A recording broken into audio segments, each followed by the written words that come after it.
Welcome to St. John Vianney Catholic Church and to Catholics called to care for our common home.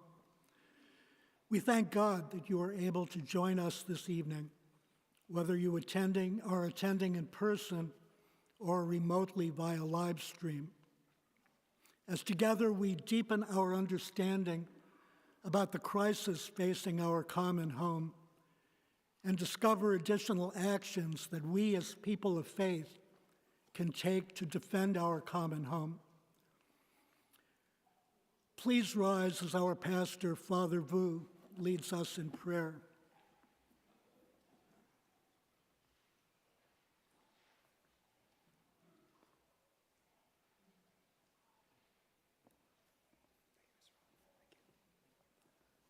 Thank you, Mr. Ron. Hello, everyone, and welcome to SJV at Light of Christ on Finn Hill for All Peoples. And we are very grateful for Mr. Jeff Renner, who is here with us today, taking the time to be with us and share insights and wisdom and knowledge on forming our conscience and helping us to make good choices and decisions to care for our common home. And we're also grateful to God for the Justice Commission and for Susan Weaver helping to organize and host this event today. And I'd like to share a prayer for our earth composed by our Holy Father, Pope Francis. And just to let you know that this prayer is printed on recycled paper. Yeah, and the paper will be recycled afterwards too. So I invite you to bow your heads and join me in prayer. All-powerful God, you are present in the whole universe and in the smallest of your creatures. You embrace with your tenderness all that exists. Pour out upon us the power of your love that we may protect life and beauty. Fill us with peace that we may live as brothers and sisters, harming no one. O God of the poor, help us to rescue the abandoned and forgotten of this earth, so precious in your eyes. Bring healing to our lives, that we may protect the world and not prey on it. P-R-E-Y. That we may sow beauty, not pollution and destruction. Touch the hearts of those who look only for gain at the expense of the poor and the earth. Teach us to discover the worth of each thing, to be filled with awe and contemplation, to recognize that we are profoundly united with every creature as we journey towards your infinite light. We thank you for being with us each day. Encourage us, we pray, in our struggle for justice, love, and peace. So let us pray together.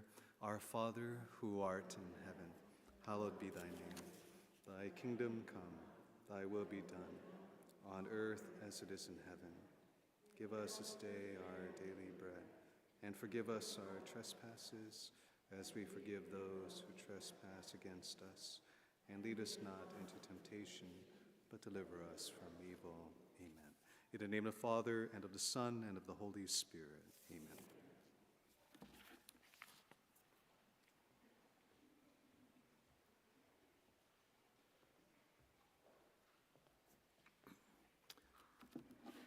Thank you, Father. As we learn about the crisis facing our common home and some of the things that we can do about it, it is also important that we reflect on our relationship to the world around us, to the world that God has created and placed around us. If we turn to the book of Genesis and to the two creation stories in Genesis, we find conflicting accounts. In the first creation story, in chapter 1 of Genesis, humankind is given dominion over God's creation. Chapter 1, verse 26 of Genesis reads, "Then God said, 'Let us make man in our image, after our likeness, and let them have dominion over the fish of the sea, and over the birds of the air, and over the cattle, and over all the earth, and over every creeping thing that creeps upon the earth.'" In fact, the word dominion is repeated twice in that section of Genesis, in the first creation story. And it reflects that God has given humankind control over all his creation, has put it at his disposal, has given him command to do with it as he pleases. The mandate is more restrictive, however, in the second creation story in Genesis. In chapter 2, verse 13 of Genesis, we read that the Lord God took the man and put him in the Garden of Eden to till it and keep it. So rather than having dominion, humankind is to till and to keep. Rather than being the owner, humankind is the caretaker. So which one is it? Psalm 8 offers a commentary on the first creation story of Genesis. The psalmist makes it completely unambiguous how he understands the meaning of dominion and how he interprets the relationship between humankind and God's creation. The psalm reads in part, "When I look at your heavens, the work of your fingers, the moon and the stars which you have established, what is man that you are mindful of him, and the Son of Man that you care for him?" So in comparison to the majesty of God, man is insignificant. But the psalm goes on, "Yet you have made him little less than God. You crown him with glory and honor. You have given him dominion over the works of your hands. You have put all things under his feet, all sheep and oxen, and also the beasts of the field, the birds of the air, the fish of the sea, whatever passes along the paths of the sea." So the psalmist believes that humankind does have dominion, does have the right to rule and command God's creation, is almost a God over this earthly domain. But is that the last word? We know that portions of the Torah, the 5 books of Moses, are prophetic. For example, Genesis chapter 3, verses 14 and 15 read, "The Lord God said to the serpent, I will put enmity between you and the woman, and between your seed and her seed. He shall bruise your head, and you shall bruise his heel." In the history of the early church, this is called the Proto-Evangelium, or the first gospel. It's a prophecy about the coming of Christ, of the enmity between him and Satan. Satan will bruise his heel, as he does when Christ goes to the cross, and Christ will bruise his head, as he does by defeating death. That's not the only prophetic verse in the Torah. In Deuteronomy chapter 18, verse 15, Moses tells the Israelites, "The Lord your God will raise up for you a prophet like me," that is, a prophet like Moses, "from among you, from your brethren, and him you shall heed." In the history of the early church, this verse was seen as prophetic, a prophecy about the coming of the prophet of the new covenant, a prophecy about the coming of the Messiah. We also know that the Old Testament points forward to the New Testament, and the New Testament fulfills the Old. The New Testament also clarifies, adds clarity to the Old Testament, helps us to define its meaning, helps us to understand it. So if we turn to chapter 2 of the letter to the Hebrews, the author offers us an extended commentary on Psalm 8. He begins, "It has been testified somewhere, What is man that you are mindful of him, or the Son of Man that you care for him? You made him for a little while lower than the angels. You have crowned him with glory and honor, putting everything in subjection under his feet. If that verse sounds familiar, it should. That's a variation of the quotation that we read earlier from Psalm 8, the psalm where the psalmist thanks God for giving humankind dominion despite his insignificance in comparison with the majesty of God. But the author goes on, now in putting everything in subjection to him, he left nothing outside his control. The him and the his here refer to humankind. But then the author adds a major qualification to the psalmist's interpretation and to the way in which we understand the meaning of dominion. As it is, he continues, we do not yet see everything in subjection to him, but we see Jesus, who for a little while was made lower than the angels, crowned with glory and honor because of the suffering of death, so that by the grace of God he might taste death for everyone. What the author is saying is that dominion has not been achieved. Dominion has not yet been given to humankind. Dominion is eschatological. We will have dominion in the new heaven and the new earth after the second coming, at the end of time. Jesus is the first fruit of that dominion. And why might we not have dominion? Because we do not yet have a close enough relationship with God. God does not yet dwell with us as he will after the second coming in the new heaven and the new earth. The division between God and man, between God and humankind, has not yet been erased. Our knowledge is incomplete, is imperfect, is insufficient to have dominion over God's creation. So in that case, what is our relationship to God's creation? We can get a better sense of this if we turn to the Canticle of the Creatures or the Canticle of Brother Sun, written by St. Francis. It begins, Most High, all-powerful, good Lord, yours are the praises, the glory, and the honor, and all blessing.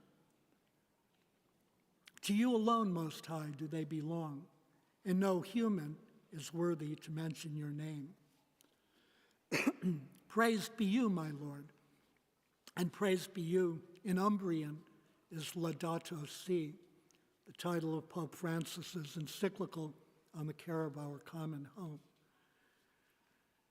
Praised be you, my Lord, with all your creatures, especially Sir Brother Sun, who is the day and through whom you give us light, and he is beautiful and radiant with great splendor, and bears a likeness to you, Most High One. Praised be you, my Lord, through Sister Moon and the stars.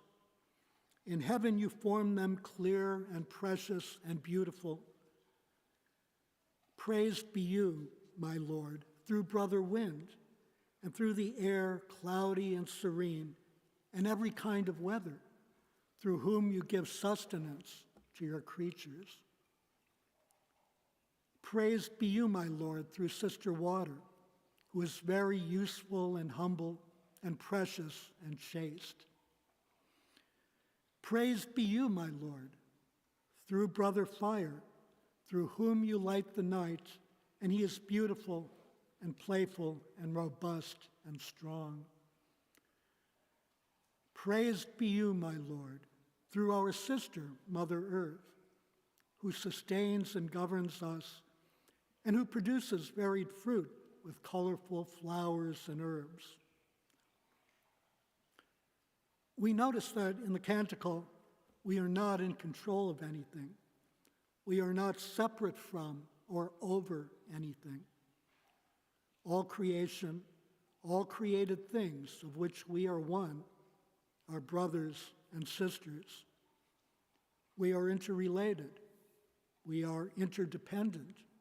We are dependent on them. All of them to varying degrees. All of God's creation to varying degrees bears the divine image. And so St. Francis calls us to reflect on our relationship toward the world around us in a way that sees us as dependent, sees us as merely a caretaker, as recipients of God's grace, God's mercy, and God's goodness, just as the rest of creation is the recipient of God's grace and God's goodness.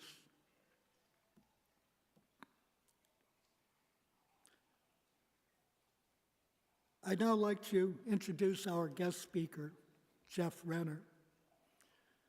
Jeff has degrees in atmospheric science from the University of Washington and in journalism and political science from the University of Wisconsin. Before his retirement, he was chief meteorologist and science documentary producer at King Television and is a member of the Washington State Broadcasters Hall of Fame. He was interviewed for the first draft of Pope Francis's encyclical Laudato Si, and he has participated in a White House conference on climate change. Jeff is currently a member of the Western Washington Creation Care Network leadership team and is also executive producer and host of Challenge 2.0, a sequel to the television series started by the late Father William Tracy in the 1960s. And also, before I forget, at the end of Jeff's presentation and our closing prayer, there will be time for a Q&A session with either myself or with Jeff. So please give a warm welcome to Jeff Renner. Thank you.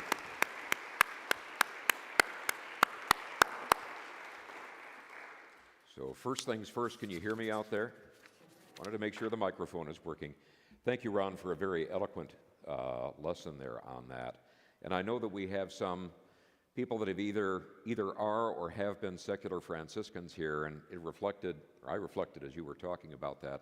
I think they appreciated that very much. I might ask you to just raise your hands if you've been active or are active in recognition of the work you've done. I know there are many people here that are parts of the social justice, am I going to get it right, ministry or committee, and also creation care. And so I might ask you to raise a hand and be recognized for all the good work that you do. And thank you very much as well. And maybe we'll get some, some added volunteers for your efforts as well. It's a delight to be here. I thank Ron and Susan very, very much for inviting me, and Father Vu. And I must admit, I'm sorry to say it, that I've never been in your parish before. And what a beautiful building. But more than that, the spirit of welcome that just emanated from everybody that I talked to as I walked in tonight. It's sort of natural to understand that some of my orientation toward creation care, toward climate change, is defined by the fact that I was chief meteorologist at King for many, many years. That was a very old picture, by the way, in the upper left-hand corner. Also as a science journalist, doing an interview in Rome, and we'll get a chance to see a small segment of that, but also because I enjoy being out in the wonder of God's creation, underwater, above water, in the mountains, and literally in the air. All of those help define my orientation to creation care and the need, the calling, if you will, to be protectors of that, to be in kinship with that. We'll talk about that. But I think at the very foundation, my Christian background, my Catholic background, is the defining foundation for all that I've sought to do over the last few years. It has been said that at its root, climate change and the environmental damage that we are seeing these days is not stemming from science or technical issues. At its heart, It's an issue of faith, it's an issue of our values, it's an issue of our ethics. And I find that to be very, very true the deeper that I get into either the research or seeing the effects of that. Now, you're probably thinking, okay, Jeff is up here, he's going to sort of do the discussion for the next 40 minutes or so, but you're not getting off that easy. We're going to have a few questions for you at the very outset. So number one, and you don't have to answer these out loud, just think of, okay, how would I answer those? The connection of caring for creation with faith originated with A, Pope Francis, B, Pope John Paul II, C, Pope Benedict XVI, or D, Pope Paul VI. Okay, don't tell me. Just keep that to yourself. Question number two is, okay, 200 medical journals in the World Health Organization declared as the biggest threats to worldwide public health and life, A, COVID, then climate change, then non-communicable diseases, things like cancer, heart disease, etc. B, COVID, non-communicable diseases, climate change, or C, climate change, then non-communicable diseases, and then COVID. Just mull that over a little bit. Laudato Si, the title of Pope Francis's encyclical, translates as, "Lift up all to you, Lord." B, "Praise be to you, Lord." C, "All is blessed, Lord." Just ask yourself. There will not be a test. Though Ron, I think, has some test forms that he may pass out later on, but I have no control over that. What I'd like to do is start off our discussion this evening by taking you all, in our imagination, unfortunately, to Assisi, Italy. It's a wonderful place. My wife and I had the blessing of spending a week there, and we definitely want to go back. It was that rich of an experience. But what I do from the cathedral, the basilica there, just a little tone, and just welcome you to this discussion by saying, "Buonasera." Can we hear a "buonasera"? Good evening in Italian. So we'll hopefully get a little bit of taste of that. And if you visit, you may see this sculpture of St. Francis on a hillside overlooking the valley, deep in meditation, deep in prayer, deep in contemplation, but out where he loved to spend so much of his time, and that is out with all of God's creatures, all of God's creation. It's a wonderful place. It's in an area, or close to an area, called the Carcerian. We'll talk about that in just a minute. I think it's fair to say, and with some Franciscans here, I want to be very careful about this, I think it would be fair to say that Francis was not definitely on a path towards sainthood as a very young man. He was known, to put it, I think, fairly, a bit of the life of the party. His family was very well off. His father was a successful cloth merchant, and it's fair to say that Francis probably was going to go in that direction himself. He had dreams of even greater influence. He dreamt of becoming a knight, so he talked his father into giving him a war horse, suit of armor, and the training to become a knight. And that would be about like handing your kids the keys to a Porsche, and not an entry-level Porsche either. It was a big gift. He rode off into battle against neighboring Perugia, and I think he had these dreams of success on the battlefield, a very romantic idea out of it, and eventual knighthood and nobility. It didn't turn out quite that way. Francis ended up seeing many of his comrades in arms killed on the field of battle, severely wounded, and many were tossed into prison as he was, where he spent a year, and he was very, very sick. Eventually, I think the Perusians finally thought they had raised the ante on ransom from Francis's father as much as they possibly could. And so they said, "You go home." So he went home, but he spent very little time there, instead wandering the hills around Assisi. And I think it's fair to say he was broken in spirit. I think he had what we would describe today as PTSD, post-traumatic stress disorder, from his experiences in battle. And as he wandered these fields, he had the feeling that all the things that had a great attraction for him before, that called to him, that made a difference in his life, no longer had much attraction anymore whatsoever. And instead, he began to search for new answers, new direction, and one day he went into the little church of San Damiano, which was not in great shape, and he later told his friends when he prayed before this crucifix that the figure of Jesus Christ spoke to him, and not through his mind, not in his imagination, but with his ears, and said to him, Francis, go and repair my house, which as you see is falling into disrepair. This is the church, and I think it's fair to say that initially Francis had the idea of taking this literally, that house meant church. And so he set about doing some repair work. But over time, it began to occur to him that that was not really the house he was called to repair. It was a community of believers, their relationship with God the Father, God the Son, God the Holy Spirit, and to live a life informed by gospel values. And so he changed his direction. We'll not get further into that outside of the framework of Laudato Si. But in the spirit of Francis, and as I said, he is the foundation, he is the inspiration for it by his life, his ministry. Genesis 1, it also says, God saw everything he had made, and behold, it was very good. Not just humans, not just some of creation, all of creation. Even as a young lad once pointed out, even the mosquitoes, Mr. Renner, even the mosquitoes. Sirach, the compassion of man is for his neighbor, but the compassion of God is for all living things. Some major changes there, as Ron pointed out very, very well. So in Laudato Si, they changed that call that Francis originally heard to God, go and repair my house, which as you see is falling into disrepair. And there is no doubt that our house, our life support system, our planet, is indeed falling into disrepair. What I'd like to do is examine those, not dwell overly long on those, but give you sort of a sense of where are we at right now from 2022 to 2023. There are 6 what I like to call flashpoints. Record mid-latitude heat, that's the part of the Earth that we live in, from the United States to Europe to parts of Asia. Record drought, record fires, record flooding, polar heat, and then ocean degradation. First, we're going to start with record heat.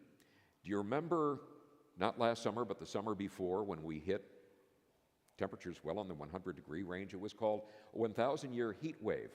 We hit or exceeded 100 degrees June 26th, 27th, and 28th, hitting 108 degrees in Seattle and 116 in Portland. And that was just one summer.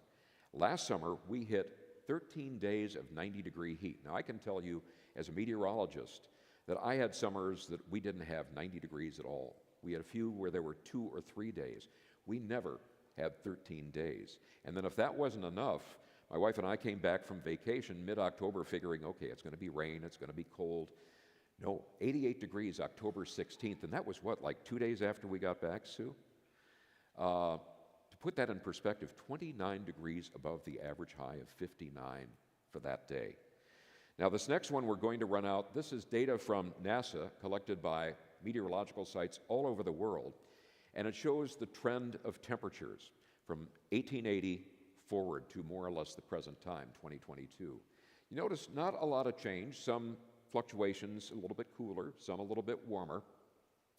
It wasn't until after World War I that we started to see a hint of a change, and it really wasn't until about the 70s or 80s that we started to see things really warm up in a serious way. And keep in mind that the possibility of climate change caused by greenhouse emissions was posited as far back as the late 1800s, but it was really becoming solid science as of the 1980s. And look at that, 2022 pushing way beyond normal. And where we saw some fluctuations before, if we turn this on its side, you get those sort of ins and outs of warming and cooling. But look at how it's been a steady trend since 1980. Okay, this is plus 2 degrees Fahrenheit. And now to put that in perspective, that would be, scientists are telling us that we cannot have warming of more than plus 1.5 degrees centigrade without major dislocations to the planet. We're at about 1.1 degrees right now. And we've seen what we're already experiencing. So I thought that was fairly useful. This is from the University of Washington Climate Impacts Group. It shows that compared to the pre-1900 period, we've warmed up about 1.7 degrees Fahrenheit, close to 2, and projected, if the trend continues, we're going to be looking at temperatures about 5.5 degrees Fahrenheit warmer than average.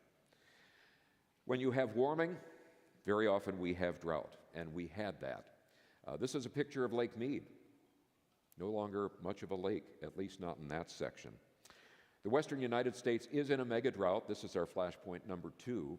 And in fact, scientific research has established that this is the worst drought in 1,200 years, and we've been 23 years into it. Mega drought defined as not just a one-year occurrence, but a multi-year occurrence, but we've been looking at it for 23 years. There are some publications that I think really give us pause, and this one, the Colorado River crisis is so bad, Lakes Mead and Powell are unlikely to refill in our lifetime. And I know we range in age here, but that's from the scientific research that we're seeing. Anybody in this room, they probably won't refill in your lifetime.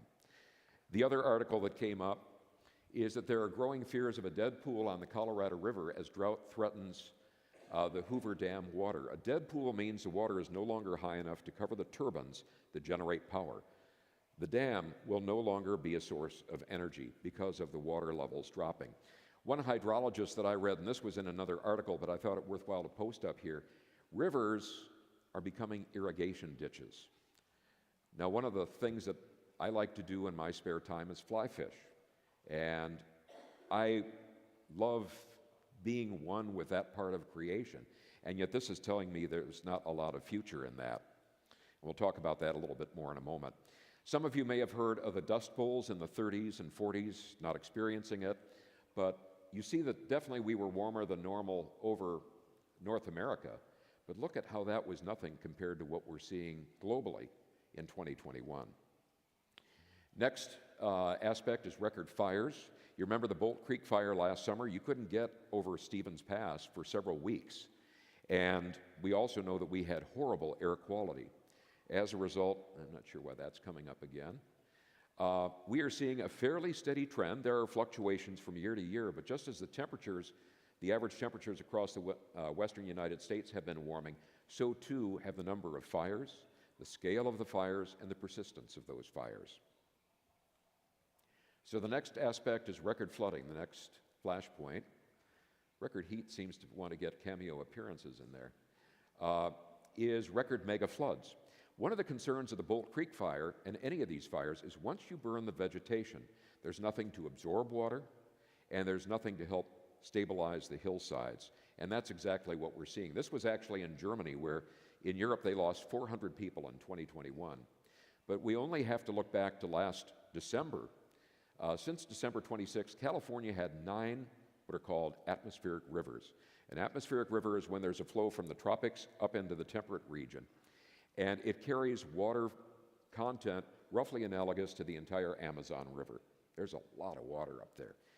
As a forecaster, I can tell you we typically have maybe 2, sometimes 3 atmospheric rivers in a season. And I retired about 7 years ago. I should say I started working at King when I was 15, so I'm not as old as it might sound otherwise. But we had 9 atmospheric rivers in California, 500 landslides. They're still totaling up the cost. And although they project 22 dead, they are understanding that they may not have found all the people that were lost. Just a winter before, 2021-2022, we had 7 atmospheric rivers here in the Pacific Northwest. There were at least 5 dead, and you could not get from eastern to western Washington or vice versa. All the east-west passes were closed, including, not a pass, but I-5 pictured there near the Chehalis Centralia area. Elsewhere, we've seen, again, this major flooding. 400 dead in South Africa just last April, not quite a year ago. And in Pakistan last August, a third of the country was left underwater, and the fatalities were totaled at 1,500 people. So this is most definitely an effect on human life. Record polar heat, I won't go into that a lot, but I will say that in March of last year, just about a year ago, the Arctic ran 50 degrees above average. There was a place in the northern part of Russia, Siberia, that hit 100 degrees, and that's never happened. That was north of the Arctic Circle. Antarctica, 70 degrees above average, and we're seeing melting on land-based glaciers. This gives you a sense of the ice loss in Greenland. Greenland's glaciers are particularly of concern because those are land-based, so that water was not already in ice form in the oceans. It's running into the oceans. And they're estimating that the Greenland ice shelf could add 20 feet to sea level, not in the next 10 years, but over the course of the remainder of this century. The last element is ocean degradation. And as a volunteer diver, For the Seattle Aquarium, I can tell you I've seen this firsthand. Warmer ocean waters from Puget Sound than we ever had in summers before. This gives you a sense. We talk a lot about the heating of the land and the atmosphere. Look at how that's dwarfed by what's been happening in the ocean. There was a period in the 80s when people never thought that we were seeing a break from climate change and actually said global warming has stopped. It hadn't. What was happening is we had a shift in the major patterns. You may have heard of them, El Nino, La Nina, and it was driving more of the heat into the ocean. Heat waves, as it says there, have doubled and intensified since '82, and one of the places is the Gulf of Mexico. The dark orange and the red areas of 90-degree Fahrenheit water or warmer, and those typically give rise to Category 4 and 5 hurricanes. We're also seeing, there was just an article I think it was last week, Dr. Kerry Emanuel from MIT said there is evidence showing that the worst effect of hurricanes is penetrating farther inland than it ever had before. The other effect that we're seeing here is one of our icons is salmon. Most of us enjoy eating them, but they define our area, and in a very real sense, they're an indicator of the ecological health of our area. The blue areas are zones where the water temperatures they need to thrive are present. Pretty good presence in the 2020s, though we've seen that shrink. But look at what this University of Washington study does. It shrinks them to small patches within about 20 years or 40 years from now. And that's going to have a spin-off effect in so many different areas. Laudato Si states, as often happens in periods of deep crisis, which require bold decisions, we are tempted to think that what is happening is not entirely clear. And we hear that. Sometimes I hear from people I know and like, oh, it's just a cycle. Well, it's maybe just a cycle, but look at this. This goes back 800,000 years. It's dissolved CO2 in ice cores. And you see that, yes, there is a fluctuation over a period of time up until the present, and you can see how that's off the chart. There were cycles before. This is no longer a cycle. And if we relate that to temperature, we can see the medieval warm period spiked up a little bit, but again, that's dwarfed by what we saw approaching in 2016, and 2022 would be literally off the charts. Sometimes you'll hear people say, well, yeah, global warming, but how can you say that when we've had really cold weather here, 15, 16 at night? And certainly we do see variations from the average, but it's important to keep in mind, and we'll talk about this a couple different ways, that the U.S., even if the entire United States was below average temperatures, a major freeze, it only covers 2% of the planet's surface. It would be a little bit like saying, like a doctor saying to you, well, your little finger looks fine. I can't believe that the symptoms that you have in your head or your chest or your legs show that you're sick. You know, you have to look at the big picture, not just the little picture. We talked about how the Arctic is warming. As that warms, it's the contrast in temperatures between the tropical regions and the equatorial regions and the poles that define the strength of the west to east running winds, the opposite direction south of the equator. So as those temperature contrasts decrease, we end up seeing a weaker jet stream, and we get these major north-south undulations that allow the polar vortex. That was something I never would have said on the air. It was just something that we thought, okay, people aren't really going to be able to get a picture of that, but we hear it being used more and more. Basically, it's that it bottles up that cold air. And as it plunges southward, we get these big variations. The other thing that I often talk about is that when I was forecasting, we would see a pattern that would persist maybe 5, possibly 7 days. We're seeing them last 2 weeks, sometimes 3 weeks right now. And they are becoming much more persistent. As we said, as a result of that change, we're getting increasing long-duration events such as droughts, heat waves, cold waves, and also flooding. You've heard the saying from Will and Ariel Durant in their publications on history, civilization exists by geological consent. How many of you have heard that at one point or another? I bet you have. I came up with a different version, and that's it exists by meteorological and human consent, subject to change without notice, because that's what we're seeing. So the question is, who or what is the culprit? Is it us?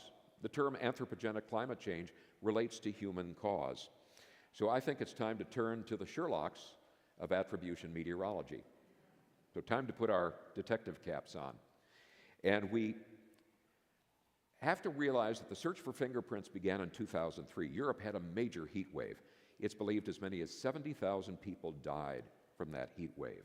The magnitude, the duration of that heat wave was such it had not been seen since the time, to put that in perspective, since Henry VIII was King of England. And that was farther than I can even remember. So what happened is, in asking this, they said, let's begin to do some scientific analysis. And they got the leading researchers from some of the leading institutions in North America, Europe, and now Asia as well, to begin to analyze these weather patterns and say, statistically and a variety of other factors, is there a fingerprint that points to climate change? And they were looking at 6 key elements: extreme temperatures, rainfall, floods, drought, snowfall, and storm surges, the rise in water you see before a hurricane or tropical storm. Key question here, it's not, did climate change cause a specific event all by itself, but rather, did it make it more likely, and did it increase the magnitude? So here are just a few things they found. And I put the website down here if you'd like to do some reading. They update this all the time on current weather events. The Northwest heat wave we had summer before last, virtually impossible without climate change. The Northern European floods that I said killed hundreds of people. There were some horrifying images of, this wall of water that moved through some of these towns. It was made up to 9 times more likely due to climate change. And the flooding in South Africa, twice as likely due to climate change. So we're seeing the scientific proof that they can tease out the influence of climate change and the warming in the atmosphere as causing or increasing the likelihood of these things. Father Thomas Berry had a quote that I find very apropos. All the disasters that are happening now are the result of spiritual autism. And I think that's true. So that leads us to, I think, one of the things that's very important in all of our lives, and that is the call of faith. In Laudato Si', Pope Francis states, some committed and prayerful Christians, with the excuse of realism and pragmatism, tend to ridicule expressions of concern for the environment. If you go to Assisi, and as I said, if you have not, I pray that you will and have that opportunity someday, you'll see this prone statue of St. Francis and a plaque nearby that says, "Who are you, God, and who am I?" I get the sense sometimes we are exchanging roles in thinking that original interpretation of dominion that Ron talked about, as opposed to, that being something yet to come. There's also a plaque nearby, this plaque, and on it says, Laudato Si' mi Signore. Now remember that question? Per sora luna e le stelle, in cielo le formate clarite e pretiose e belle. And basically what that means, and this answers the question, is praise be my Lord. Remember that was, I think, the second choice of that line. For sister moon and the stars, in heaven you form them clear and precious and beautiful. So we turn to another interpretation that's put forth by Laudato Si'. All of creation is not simply a collection of objects. It's a communion of subjects, and we are called to be in communion with all of those subjects. The Franciscan theologian Father Dan Haran said, we no longer believe the sun rotates around us, but some still believe the rest of creation does. And that's the attitude that we're called to change. We heard about dominion. I don't have time to go into the story of the Wolf of Gubbio. I love that. My wife and I wanted to, which I should say, here's Sue right down here. That's my wife. We had a great time in Assisi, and we went to the town of Gubbio where this took place, which, by the way, you can see the little box of bones of the wolf that the villagers took care of. But we got so lost trying to find this statue, didn't we? Finally, somebody took mercy on us and led us to that. But it shows that relationship that Francis was calling us to move beyond dominion, even beyond stewardship, to kinship, to being in communion. So in 2015, when the encyclical came out, we were going to Italy, one of a couple trips we've done back there. And I said to my news director at King, I'm going to be there. Can we get an interview maybe with somebody from the Vatican? Would you hire a photographer? And so he said yes. And so we ended up going to the Jesuit house there, with the editor of the first edition of Laudato Si, and I'd like you to hear a few of the points that While he visiting made. Rome earlier this year, I had the opportunity to speak with Father Michael Czerny. He led the team that composed the first draft and offered insights on its motivation. One is the scientific evidence, and the other is the experience and the suffering of the poor. And looked at from these two complementary angles, climate change is on the agenda. On the assertion that humans have a right to use the Earth's resources however they wish. And God doesn't exercise dominion rapaciously or irresponsibly. In fact, he does it very lovingly. And so it's a mistake to use the word dominion as a justification for the uncontrolled or the unmeasured exploitation of resources. On the issue of waste and overconsumption. When it becomes a kind of tranquilizer or antidote to unhappiness, then again it's not serving its real purpose. On criticism by some that the Pope, a trained chemist, should be silent on climate change issues. There where important decisions are made, that is where one's faith, one's values, one's character, one's vocation, one's destiny are played out. I think that's a pretty good definition of religion, and I think that's where religion has its contribution to make. And Father Michael Czerny, by the way, now is Cardinal Michael Czerny, and he's speaking at Gonzaga, I believe, this next week, and he's scheduled to come back to Seattle, I think, a year from this summer, so you might have an opportunity to hear them. The next point that we talked about, who is really the origin of this, going back to Pope Paul VI, and in a real sense back to St. Francis. But Pope Paul VI said, due to an ill-considered exploitation of nature, humanity runs the risk of destroying it and with it themselves. Pope John Paul II, who was well known for his love of hiking and skiing and time spent outdoors. We were hiking in the Dolomites this last September and October, and we came across a part, and it was a rugged hike. It was not easy. And it had a plaque saying, Pope John Paul II hiked here when he was Pope. He made a point in his catechesis of January 2001 calling for a global ecological conversion. Pope Benedict XVI, often called the Green Pope, said the book of nature, that which God has created, is on a par with the book of Scripture, that we need to look to both for our relationship with the creation that God has made. And so that extends well beyond Pope Francis, so his approach in writing Laudato Si was neither novel nor new. So the question is, who suffers? And we get to the issue of environmental justice. Laudato Si states the gravest of all effects of attacks on the environment typically suffered by the poorest. There was a study done in Richmond, Virginia, and this was the beginning of a larger study, but as it was published in the New York Times, it made the point that the neighborhoods that are hotter than others, that are subjected to dangerous levels of pollution than others, is not an accident. It was a result of redlining. Those communities where banks were very loath to give money to local businesses or local people that wanted to buy houses. I was curious, did we see that here in Seattle? And the answer is yes, we did. And so I took a little drive, and I'd like you to go on the drive with me to see what I found that backed that up.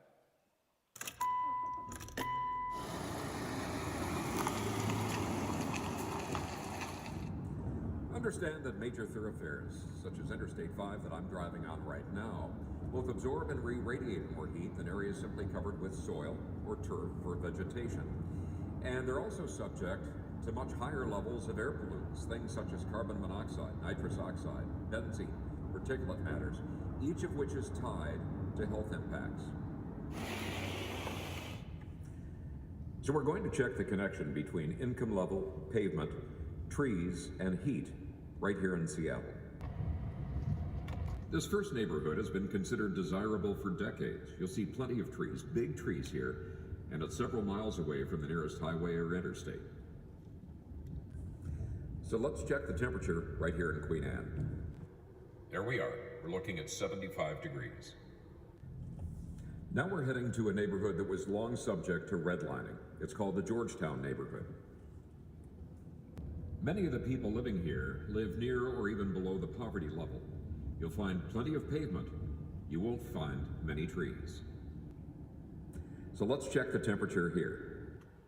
82 degrees. That's 7 degrees warmer than in Queen Anne.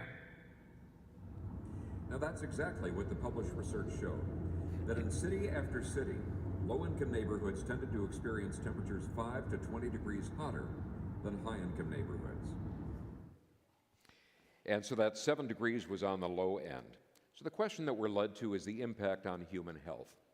And again, Laudato Si relates to the fact we need to strengthen the conviction we are all one human family, and that often no measures are taken until after people's health has been irreversibly affected.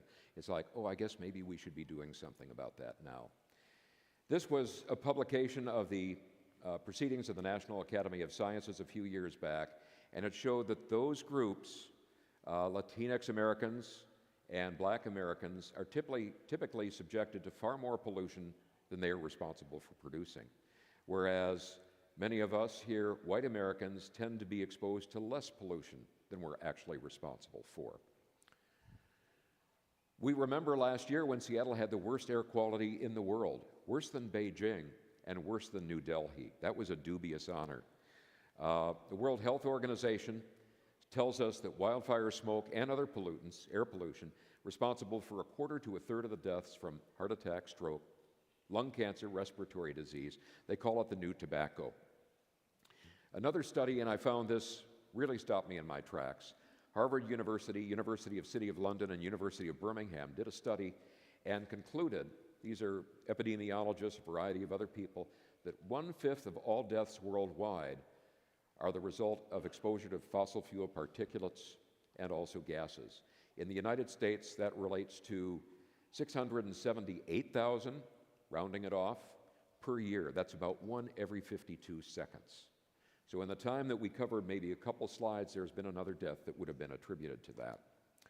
And in the midst of the pandemic, 200 medical journals, remember this question, stated that the climate change is the greatest threat to public health, above non-communicable diseases and above COVID. And as I said, they were the leading medical journals all throughout the world. We go from environmental injustice to generational injustice. As Laudato Si tells us, what kind of world do we want to leave to those who come after us, to the young people now growing up? As I look out, I see many of you are undoubtedly parents, grandparents. My wife and I just became grandparents about 1.5 years ago, not quite. And that figures very much into why I emphasize this so much personally. One of the things that we're seeing, and I had not even heard of this before, is climate anxiety. As Ron mentioned, I do this TV program that had been started by Father William Tracy, who just passed away last October at the age of 103. And he was still very active up until virtually the end. One time I had a young woman, we were having a birthday celebration, I think he was 101, and she said, boy, I've heard so much about him, I'd like to meet him. She was working at when Camp Corey took it over. And I said, well, I'd be glad to introduce you to him. Here he is coming here, and he was just coming down the hill. And she said, that's him at 101? But he had that vigor. But we did this program, and one of the programs was on confronting youth stress and suicide. 2 of the parents there had children that had died from suicide. The woman in the middle, an Episcopal priest, is a crisis intervention counselor. She had gone out to New York during the 9/11 or after 9/11, a lot of times when there were shootings in different places. And I asked her, I was curious, I said, when you talk to young people, what do they tell you are the major sources of stress? I thought it would be parents, not that we parents ever cause our children stress. Social media, social pressures, things of that sort. This is what she told me. One of the biggest sources of stress that she hears from teenagers is climate change. They wonder if they're going to have a future. And that wasn't just one impression. There was a study conducted by Yale of 27 to 45-year-olds. Essentially, 97% said they're very worried about their children. And this was a continuum, and that was the category of what most of the people answered. Almost 60% questioned whether to have children. We know the importance of our faith. We know the importance of getting young people back in the pews, back in a faith life. And yet, if you have people questioning whether to have children, that's going to be an obstacle. And more than 6% actually regretted bringing children into this world. And they qualified that saying, it isn't because we don't like being parents. It's we feel that it's unfair to bring them in to face the problems that they're facing and will face. The American Psychological Association came out with a guide for clinicians, counselors, on how to tackle this issue of climate anxiety. And they have a list of symptoms that show up, obviously, for other things as well, but that can be sequels from climate anxiety. It's one of the things that I can associate with. It's essentially a form of pre-PTSD, and covering Mount St. Helens in 1980, my job changed from explaining the science to helping locate bodies. And that is really tough work. And it had a very deep impact on me. And I saw that some of the things that I had used to recover from that really can help a lot. And I've got some bookmarks that I just brought along as a little pass along for some strategies that I found to be helpful. I think when we listen to all this stuff, and some of you that are watching on camera out there via Zoom or later on, thinking, boy, this Renner guy is really a downer. You know, I don't want you to feel depressed by the time you walk out of here. And one of the things that I always think of before I tackle something like this is what Jesus told us, be not afraid, I go before you always. That's so important to remember. Professor Michael Mann is one of the luminaries of climate science in the United States, and he has said one of the problems we face is doom-mongering. It's overtaken denial as a threat to climate action because there are groups that are manipulating that. It's in their interest not to have changes, and they figure if people are discouraged, they'll just give up and let business as usual go on. So we don't want to give in to that. That's a manipulation. How are we called to respond, and also, how can I respond? So I say there are 3 steps. There's community, there's action, and there's prayer. And you have community right here. I'm very impressed and gratified at the number of you that turned out. And I know that Connie over here is part of your climate group or your creation care group. And I'm sure, I know there are a couple of other people here, I bet you'd love to have some more people working with you as well. They do very good work. We see each other on conference calls from time to time. But being in community both eliminates the feeling, or at least reduces the feeling, that I'm in this on my own. We are asked, I think, when we're in community, how do we define ourselves? Shop till you drop. You see lots of ads on TV of that sort.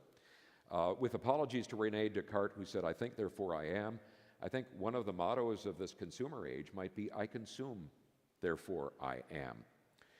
I liked very much a quote that I heard from Jessica Koblenz, who's a professor of theology at St. Mary's College in Notre Dame, Indiana. And she said, it's a cursed existence to have nearly everything and yet focus on what one doesn't have. And she drew an example of Adam and Eve. They lived in this Garden of Eden, all this bounty, all this beauty. We're in intimate relationship with God, and yet what was it? It was the one thing they didn't have that they focused on. By contrast, you had people who had very little listening to Jesus on the hillsides, and they didn't have food. They didn't worry about that. They had the presence of Jesus. They were in that presence, and they had faith that the other stuff that really mattered would show up, and it did.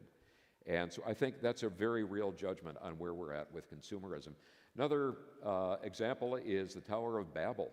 That sort of reminds me, social media was invented with the idea of bringing us together. I don't think it's really done that very well.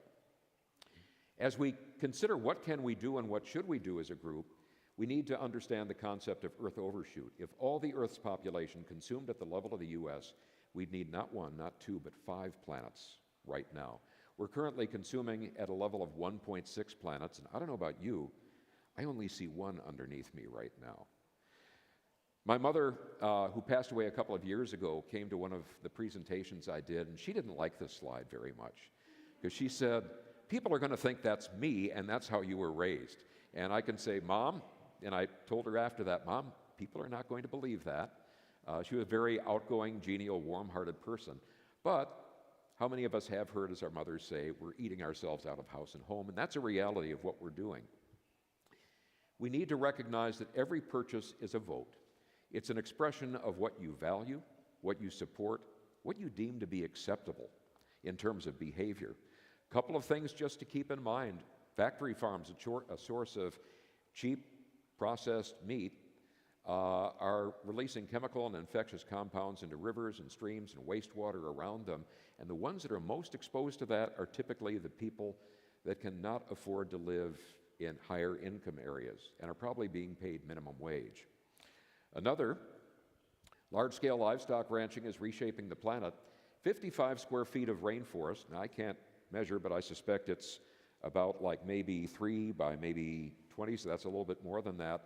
That much land is needed for every hamburger consumed. And as a result, hamburger has gotten a new, and believe me, I enjoy a good hamburger, but it's been nicknamed the coal of the food world. Now, we're in Lent, and one of the things that you might do from some of the information we're giving is saying, given that big ecological footprint, can I maybe give up beef for Lent and maybe reduce it afterward? That's something Sue and I have done as part of our Lenten journey. So reduce, reuse, and recycle. This is going to be beyond the age of some of you here, but some of you may remember the nuclear age when we were concerned a lot about fallout, and they'd have these what we called PSAs, public service announcements, and it was like, what happens in the event of a nuclear attack? Sundays, holidays, vacation time, we must be ready every day, all the time, to do the right thing if the atomic bomb explodes. Duck and cover. Now, how many of you really believe that throwing a picnic tablecloth over your head would protect you from fallout? I can just see the forecast. Oh, today there's a 90% chance of glowing after being exposed to fallout. Tomorrow in our weather forecast, only a 60% chance. You can go back and have your picnic. We know that wouldn't be it. And therefore, it illustrates the limits of individual action, that we need to take systemic action as well. That it's very often a matter of supply, what a demand has been created or what has just been put into us. There's a new phrase that's being used a lot, greenwash detected, marketing claims versus reality. And it's unfortunate, but we've seen many examples of that. How many of you remember the ad showing the man who was portrayed as a Native American crying when he saw litter along the side of the road? Okay. It was a good ad. We need to be concerned about litter, but it was funded not by a conservation group, but by the soft drink manufacturers and bottlers. They wanted to stave off mandatory recycling and the deposits on bottles.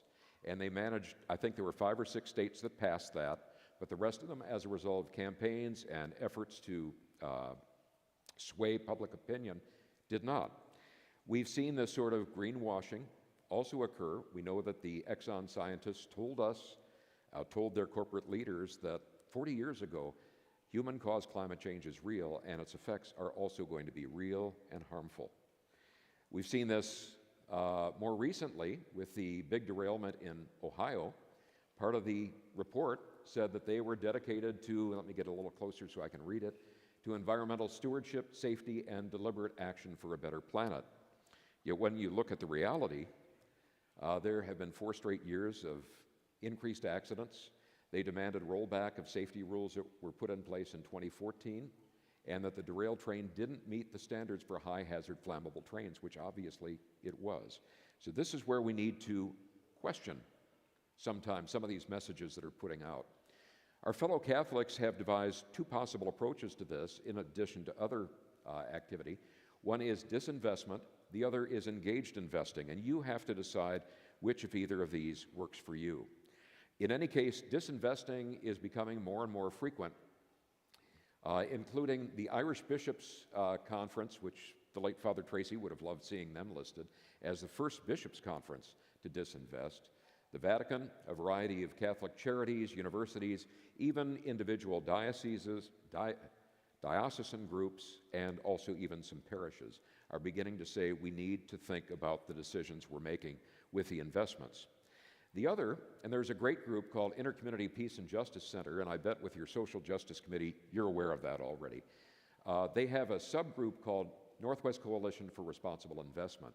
And what they do is they say, sometimes the better route is to go ahead and take part, to hold shares in some of these corporations, because then we can float shareholder resolutions and proxies, and vote with our proxies to try to effect change. So there are 2 different approaches there. In the guides, in the handouts that we have, it has some of those references for you on that.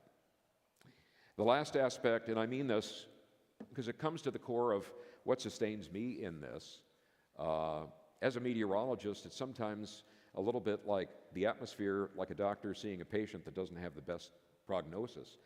It can get very discouraging, and prayer is a real refuge for me.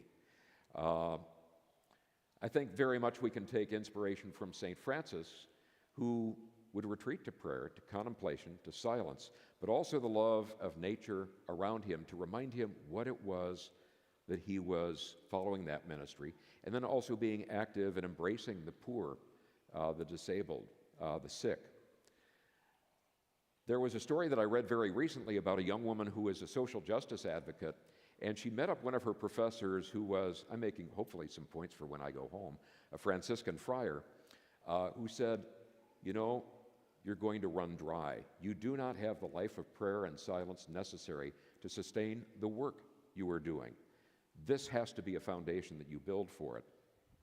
I was interested that Gregory the Great, Pope Gregory I, said, we must move from the secrecy of inward meditation to the wide space of active life, but then return to contemplation, because we will too speedily freeze if we do not return. It has to be a cycle. It's self-feeding, it's self-sustaining. We talked about St. Francis going out and refilling himself in nature. We have to do the same thing. We have to remind ourselves, why is it we care? It's the loved ones that we care about. It's the beauty of the environment that still is there. That's our Siberian Husky, Lucy, by the way. She loves the snow. But take time to rest, take time to play in the outdoors, and take time to explore. I mentioned that my wife and I were in Italy just this last fall. We were walking, after having done some hiking in the Dolomites, we walked into the great cathedral in Milan. And Sue caught my attention, and she said, look at that, how the light is coming in through the windows and painting these otherwise drab columns with beautiful array of colors. And as we talked about it a little bit more, we said, you know, it's like the illumination, the inspiration of God is pouring through us in all the different colors of our life experiences and motivations, and shows how we, through that, passing through that inspiration and illumination from God, can change in a beautiful way all the problems that we're encountering. And it's true. It's true. What I think, when I talk about prayer, one of the things that I find has been very useful is an earth examine. And this is one, and there's one in the packet from the Jesuits. Can I accept God as always present, that there is always light? How is God prompting you to confront the problems with his house? What thoughts emerge, and are you including environmental sins in your examination of conscience and reconciliation? So you're going to have a chance to see Father Vu, a little bit later on, so we're going to expect some of those to be brought up. But it is, I think, an important way to expand our regard of where we're hitting the mark and where we're missing the mark. St. Francis heard the command, Francis, go and repair my house, which, as you see, is falling into disrepair. The command to us now is go and repair God's house, all of creation, which, as we see all too well, is falling into disrepair. Thank you so much for the opportunity to come and talk with you tonight.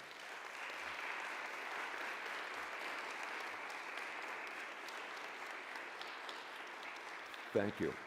I believe Ron is going to offer a little closing thing, and then that way, if you need to get home, we certainly understand, but if you want to stick around and ask any questions or make some comments, I'll stick around as well. Thank you very much, Jeff. We do have a small token of our appreciation, which we would like to Thank you. offer you. Well, thank you. Oh, thank you. Wonderful. Oh, that's nice. Exactly. Again, thank you, Jeff. We're grateful that you were able to spend this time with us this evening. And we also want to thank everyone here for coming this evening, for joining us either in person or remotely via live stream. Tonight we've had an opportunity to learn more about the crisis facing our common home and some of the practical things that we can do to protect and preserve it. And incidentally, if anyone is interested, we do have the Laudato Si blog on the SJV website.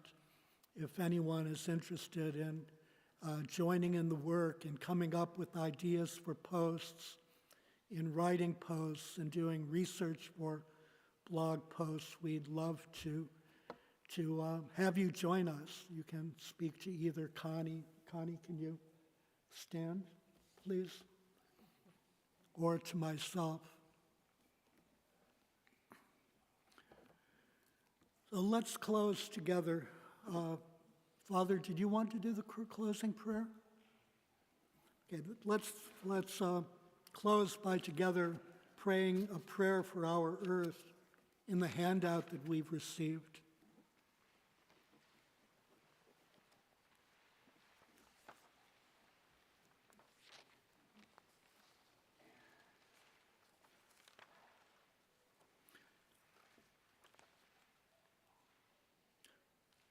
All-powerful God, you are present in the whole universe and in the smallest of your creatures. You embrace with your tenderness all that exists. Pour out upon us the power of your love, that we may protect life and beauty. Fill us with peace, that we may live as brothers and sisters, harming no one. O God of the poor, help us to rescue the abandoned and forgotten of this earth, so precious in your eyes. Bring healing to our lives, that we may protect the world and not prey on it, that we may sow beauty, not pollution and destruction. Touch the hearts of those who look only for gain at the expense of the poor and the earth.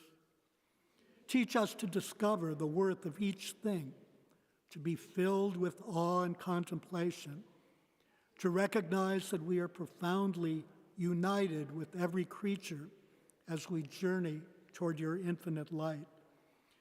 We thank you for being with us each day. Encourage us, we pray, in our struggle for justice, love, and peace.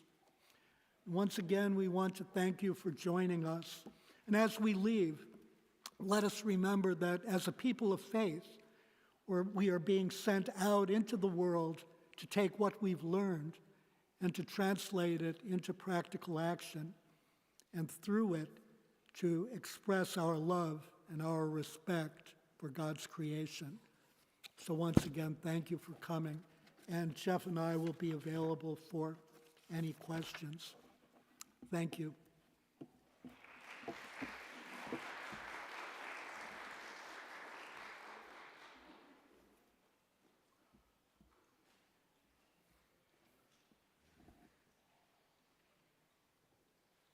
Yes.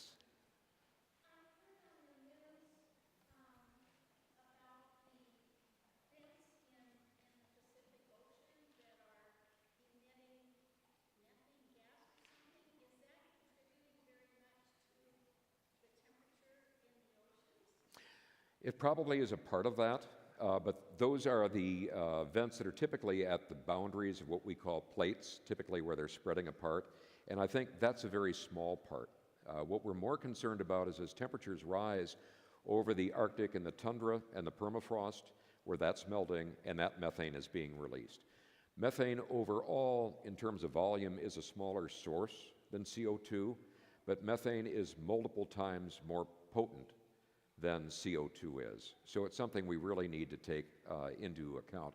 But in terms of the amount that's coming out of those subterranean deep ocean vents, that I don't think is a major proportion that's concerning. And that's been going on, those vents have been going on as long as the Earth has been a planet. Yes?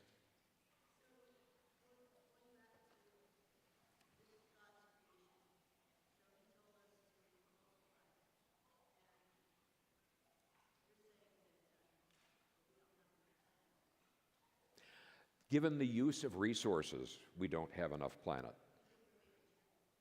We're being... I think that could possibly be a...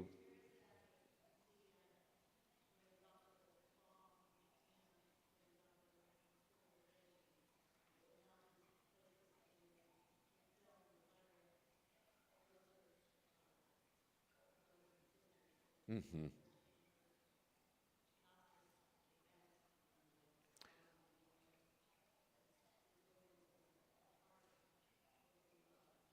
There's that very real disconnect and imbalance. We see ocean nations. One of the images that strikes out in my heart is, I think it was Tonga. I think the president of Tonga was signing a demand for other nations to compensate them and to come up with means to go ahead and trying to ameliorate the effect of ocean rise. There are entire islands that are being washed under sea or being threatened with that very, very soon. And I think at real heart there are a number of questions there, but I think what a lot of theologians have said is that the issue really comes down to what we expect on our levels of consumption and what the offshoots are of those levels of consumption. And, very much we've become a throwaway culture, and I think that's one of the things we need to take into account and begin to change.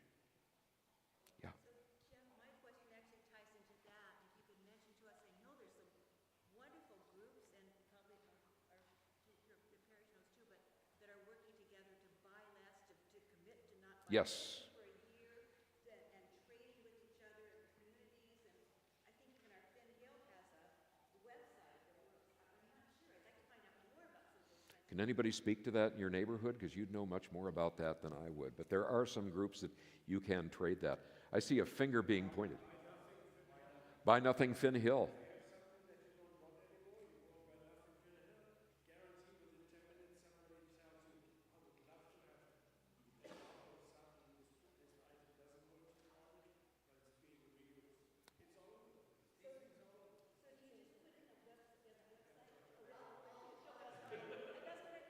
Your people can talk to her people.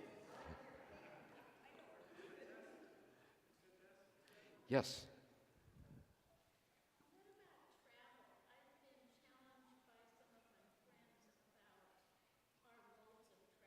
Mm-hmm.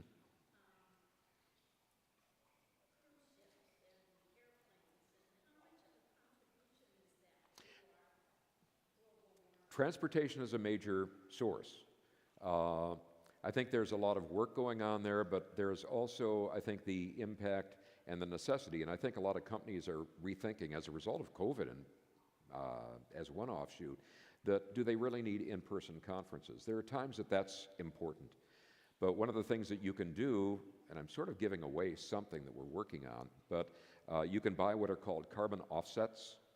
That part of the trick of that is do those carbon offsets that you buy, and they're not that much. When we went to, I think we went to Montreal and Quebec City just about a year, well, no, it wasn't quite a year ago.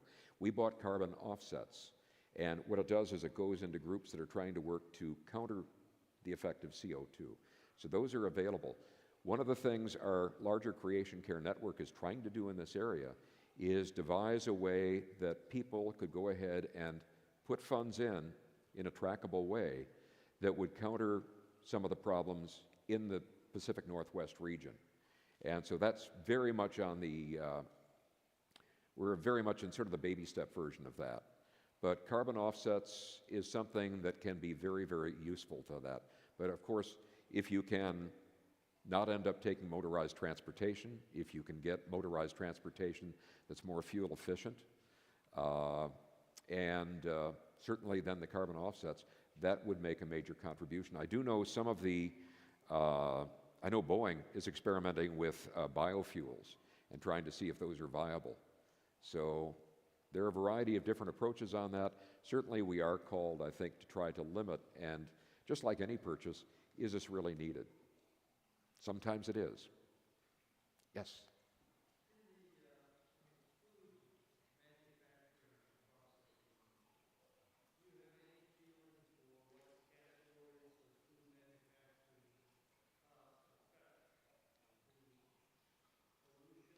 Mm-hmm.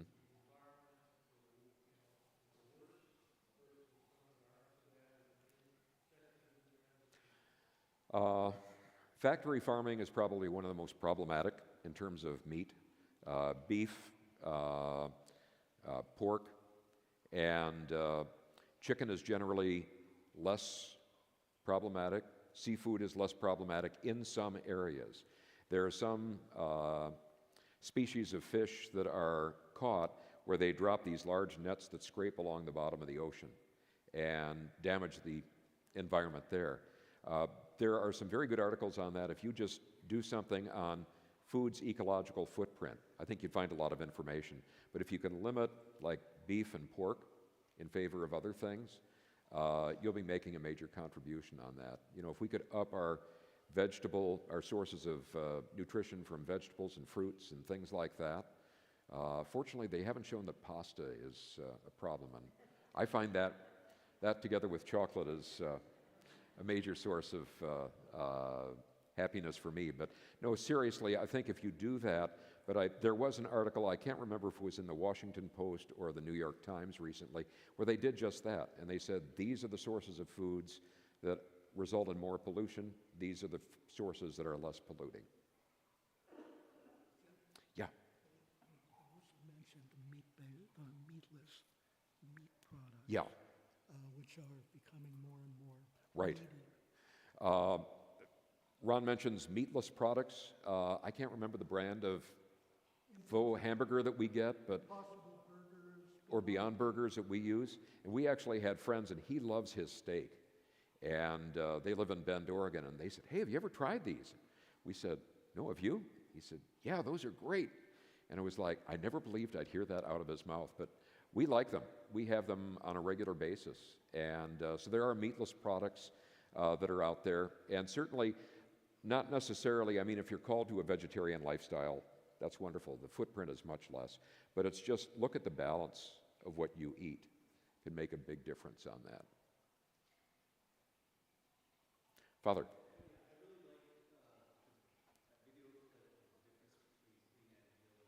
Mm-hmm.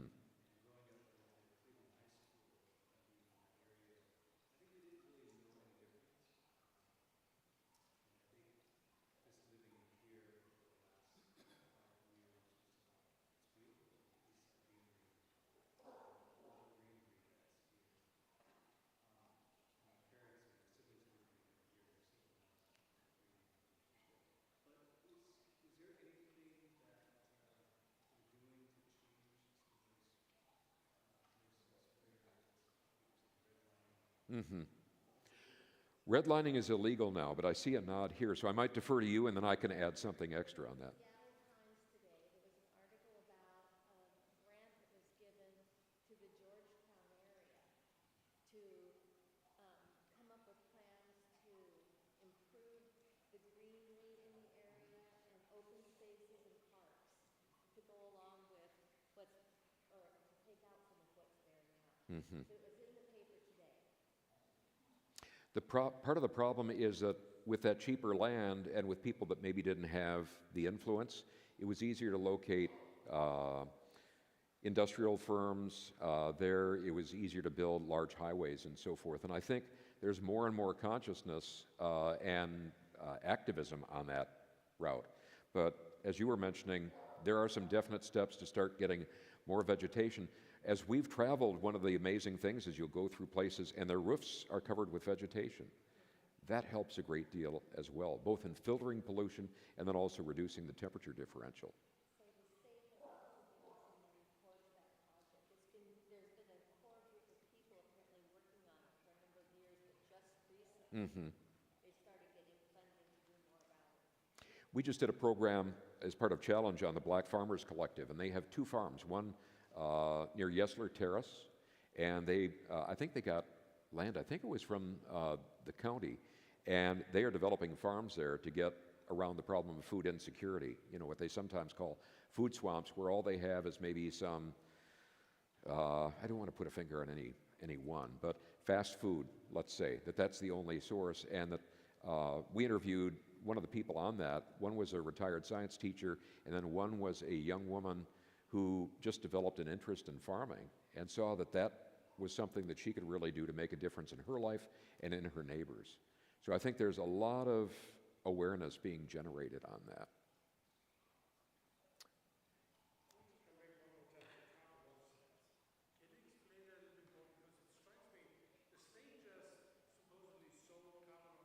Mm-hmm.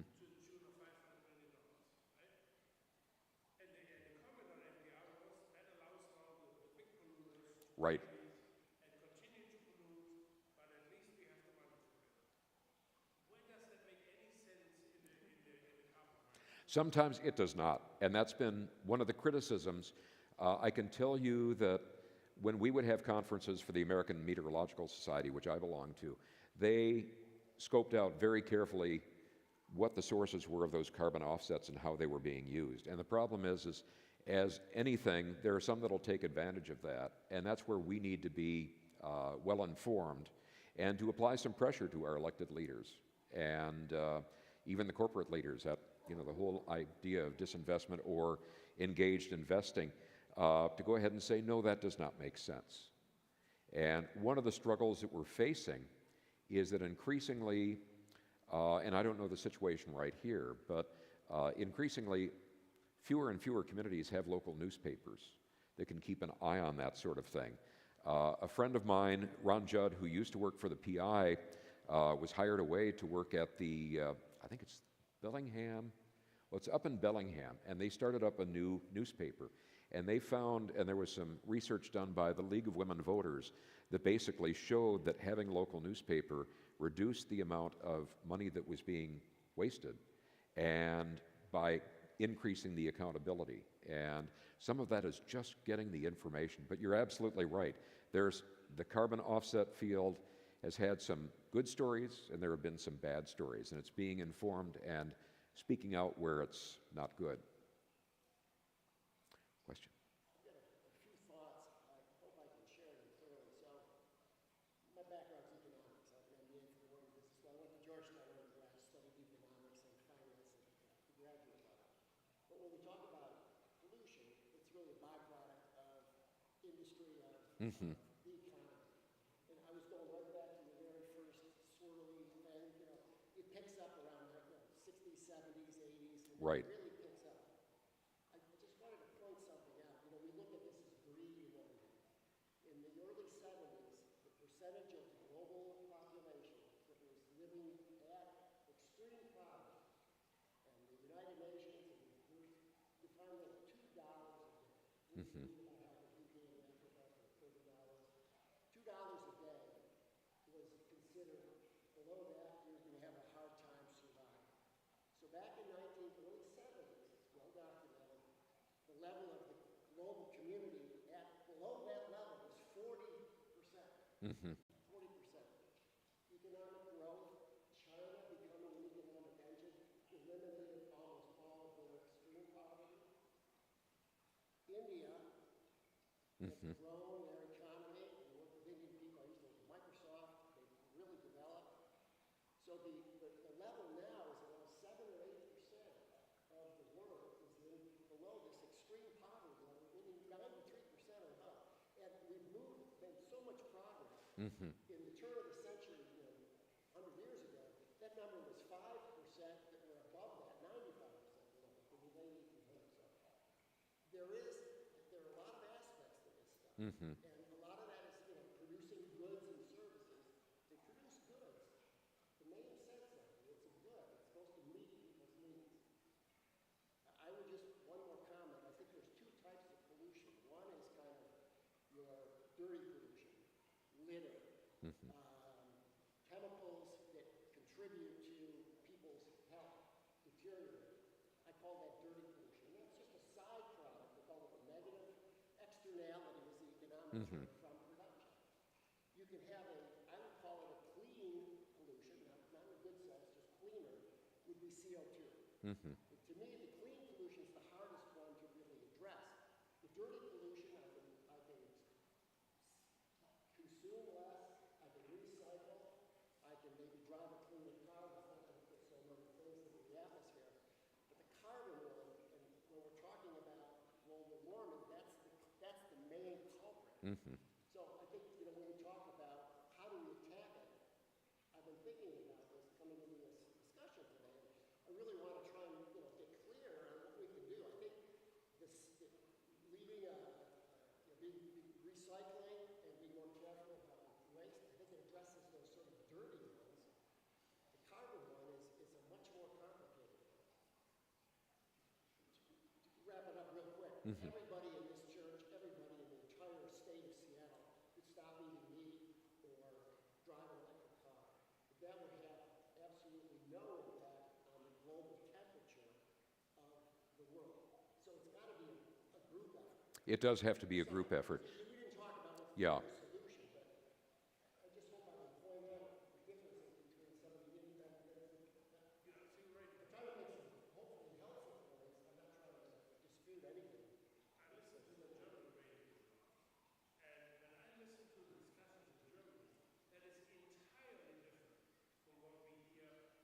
Mm-hmm.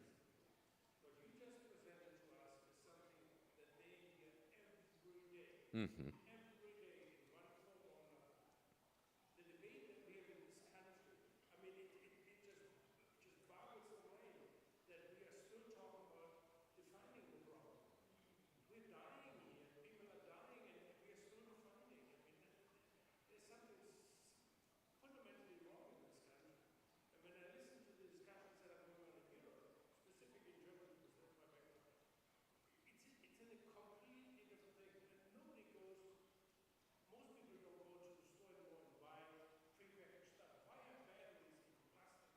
Mm-hmm.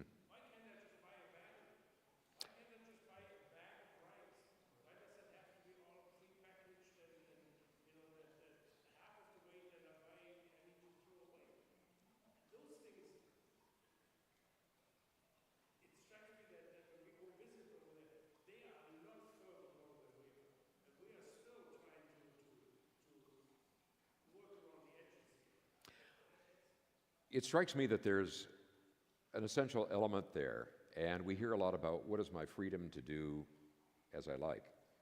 And I think there's also the unappreciated aspect of what is my freedom from the results or the effects of, what you consider your freedom.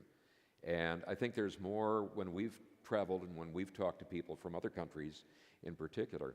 There seems to be more of a concept of group cooperation and integration as opposed to everybody sort of out doing their thing. And I think that's a major part of it too.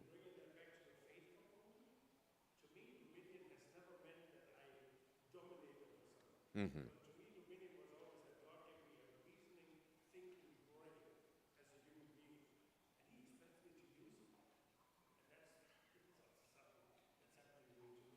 Yeah.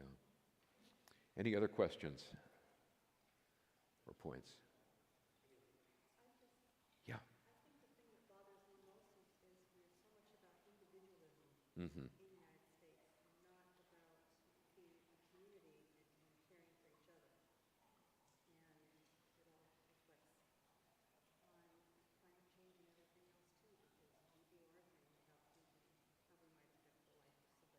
Yeah.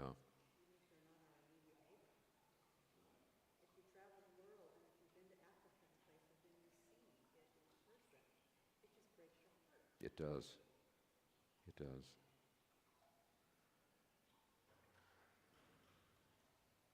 I,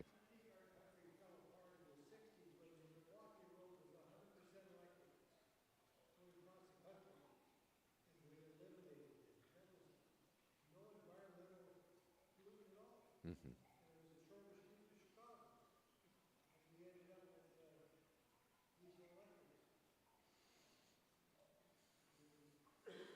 Oh.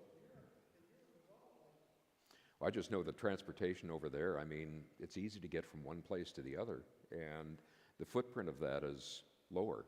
I wish we had some of those options that, we've taken advantage of when we've been over there. There's a lot more room to roam around on a train, too. I'm sure that's the case. I haven't taken a German train, but I'm sure that's the case. It's much more comfortable. There's more room. You can stretch out a little bit more. And I'm not a guy with long legs either, but I know I welcome that. Let's see, question over here. Yeah, so other than like consumerism and food and diet choices, is there anything else we could do in our daily lives? Or like what should we be teaching our kids to do to help? Look at some of the references that I gave you. Let me just grab that sheet because I can refer you to a couple on that. The one is on, let's see, okay. The one is on the environmental or ecological examine. But if you look at the top one, Greener Lent is the practice that Sue and I are doing. That's specifically for Lent.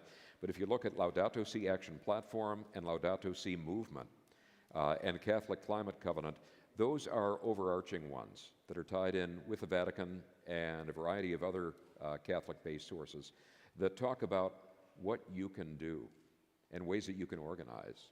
And those are very useful. And we have this whole group of the Creation Care Network that is going to be having a conference. When is that? Earth Day, April 22nd. But there are these local organizations can begin to put things into practice, but those have some wonderful tips and suggestions on that. The Laudato Si blog has a blog post, I think, called "You Don't Have to Be an Environmental Superhero," Yeah. which just lists simple things you can do that can have a huge impact. That's on the back right here. Oh, it is. Oh, right, it is. Somebody put it there. Oh, wow. I'm glad. So there's that, and then there's small things like putting out a bird feeder, making sure that there's a water source for pollinators, for bees, for wasps, for birds.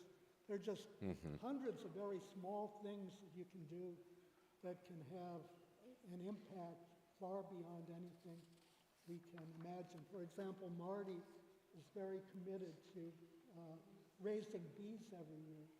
And bees and all pollinators, in fact, are really under threat. And if they perish, then food insecurity is going to be catastrophic. One of the best things that you can do, this sounds really odd, but one of the most inspirational climate scientists that I've talked to is a woman by the name of Catherine Hayhoe.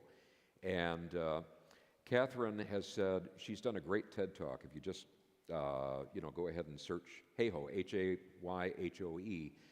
She said probably the most effective thing you can do is just talk about your concern. Because she said, you look at attitudes and people are concerned, but one of the things that they say is they don't hear anybody talking about it. So they sort of say that, why should I be concerned about it? If you just, talk in a non-confrontational way with people that maybe are on the fence, there are some people that you're never going to convince. You and I talked about that a little bit beforehand. But if you talk to those people that are on the fence or maybe believe but don't know what they can do, but share your concerns, share some of the things that you've learned and some of the things that you've heard that are not true, real difference. Just even at school, there's a lot of schools that are organizing ecological clubs. And one of the things that we're doing in our parish group is we're talking, in fact, in a couple of weeks, talking with the middle school students to say, we'd like your ideas. What would you like to add to this? Because frankly, we're going to be dealing with this a couple more decades. You're going to be dealing with a lot longer than that. Well, and I think that's true. And I think also you'd be amazed at the number of great ideas that they already have and concerns they share. And it's a matter of saying, okay, teach the adults. What do you want to do? We used to have a saying, and this dates me, but back in the 60s and 70s, don't trust anybody over 30. Fortunately, they've sort of gotten away from that. It's now 80. It's 80, yeah. And there are some cases that it's older than that. But I think those are key elements, too, is simply be willing to talk.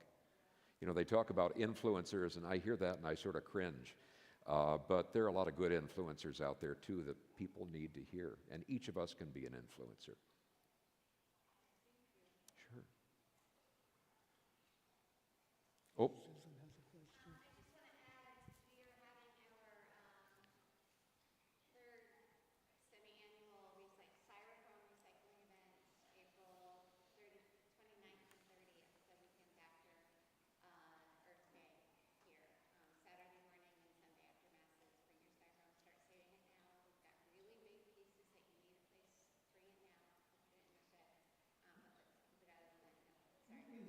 We have two recycling events with styrofoam a year.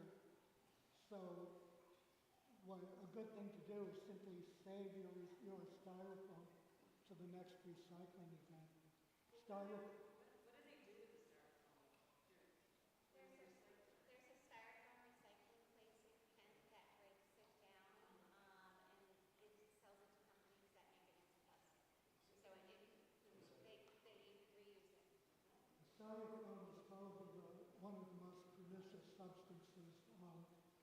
in the planet, and it probably, I mean, how long it's going to last since it's fairly new is unknown, but the estimates are that it won't fully degrade until 1,000 or 2,000 years from now.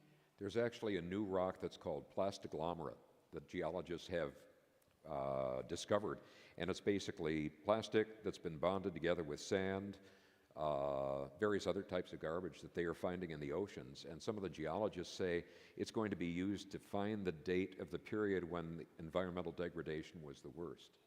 And I was sort of stunned when I saw that, because I've got a fairly good background in geology, and I thought, I never heard about that. And at the Seattle Aquarium, they do educational projects because we know that the amount of plastic we consume in the form of microplastics is on the, it's approximately equivalent to a credit card each week. And we know that those are hormone disruptors. I don't have any medical background. Our son is the one with that, but it's not good stuff for you, right? And I know that from reading the medical journals that yeah. They're related to ovarian cancers, Mm-hmm. related to male infertility, and also to a lesser degree they disrupt female infertility.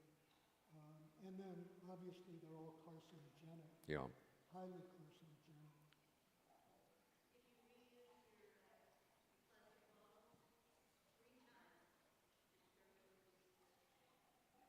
It starts to do, I'm sorry.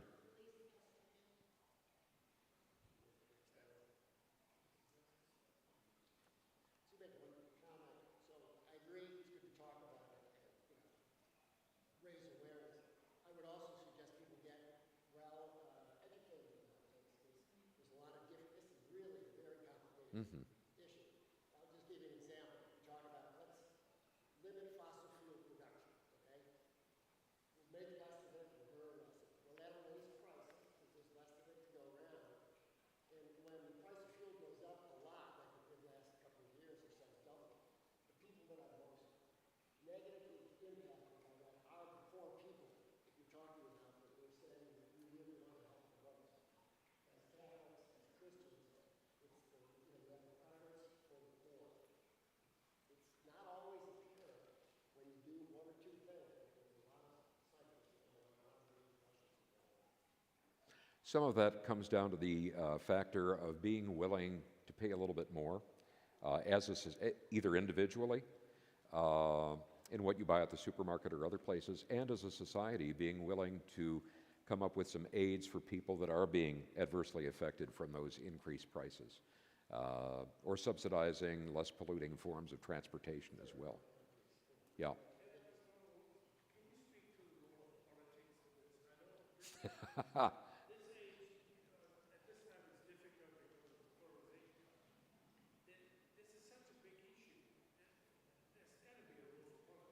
Well, there definitely is, because politics, by its very definition, is confronting and solving problems affecting the commons. That's the textbook example of that.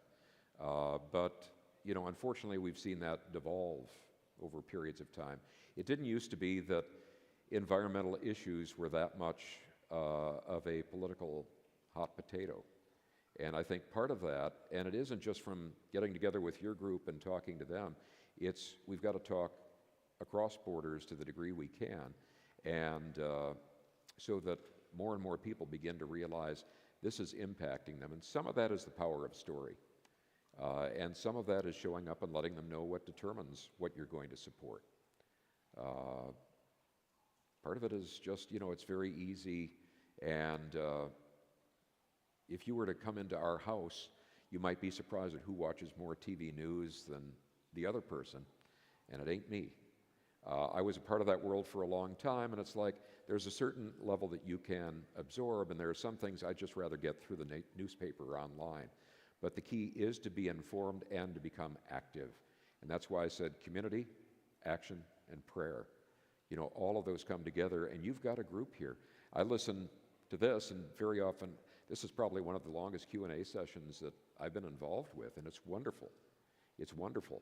But it shows me there's passion here, and what you can achieve as a parish community. So you've got two groups that are very much involved in this. If you're not already doing so, get involved with that, and you can make a real difference. Thank you. Have a good evening. You bet. My pleasure. You know, I'll just say one parting comment, and that is, you know, when initially people started saying, oh, you need to carry your own bags to the supermarket, that's so tough. People whined about that, and they'd complain about it. Look at how second nature it's become for most people. You know, change can happen.